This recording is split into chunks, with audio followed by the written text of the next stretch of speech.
Hello বন্ধুরা, কেমন আছো সবাই? আশা করি ভালো আছো, আমিও ভালো আছি। তো দেখছো আমি কি করছি, বালতির মধ্যে মাটি ভরছি। তো আপনাদেরকে দেখাবো আমি মাটিটা কেন ভরছি। এগুলো আমাদের মাটি অনেক দিন তো এরম রাখা আছে, বৃষ্টি পড়লে সব কেটে কেটে চলে যায়, অনেকটাই ছিল। তো এটাকে ভরছি, দুটোতে বালতিতে নিয়ে যাচ্ছিলাম, তো দুটো লাগাতে পারলাম না, একটা নিয়ে যাই। তো দেখাচ্ছি, লাগাচ্ছি। তোমরা ভাবছো আমি ঘরের মধ্যে মাটিটা কেন নিয়ে যাচ্ছি, তো আপনারা দেখেন, দেখে বুঝতে পারেন ঘরের মধ্যে কেন নিয়ে যাচ্ছি মাটিটা।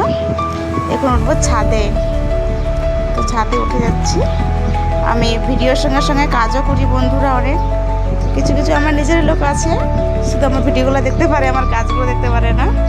তো এই আমার হাতে দেখতে পাচ্ছ, এটা বইয়ের গাছ, এই গাছটা লাগাবো ছাদের উপর।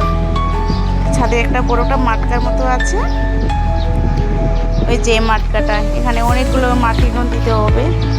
তো এই মাটকার মধ্যে গাছটা ভরবো, এখানে পুঁতবো। গাছটা 6 মাসের মধ্যে বইর দিয়ে দেবে গাছটাতে। ভাবলাম নিচে করবো, তো লেকিন নিচে ভুললাম না, এই কারণে কেউ মানুষের ছাগল টাগল খেয়ে নেই। আমরা বাড়িতে থাকি না, খোলামেলা বাড়িটা আছে, তার জন্য উপরে দিচ্ছি। তো উপরে খুব ভালো হবে, এখানে জল দিয়ে দেবে। আমার একটা নানি আছে, ওদের কাছে চাবি থাকে আমার, তো জল দিয়ে দেবে মাঝে মাঝে। তো বন্ধুরা, তোমরা কেমন আছো সবাই অবশ্যই বলো।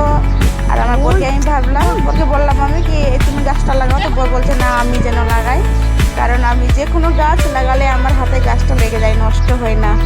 তার জন্য বর বলছে আমি লাগাই। তো আমি রান্নাবান্না সেরে আমি এই কাজে লেগে পড়েছি। তো দেখা যাক কী হয়, কেরম হচ্ছে গাছটা।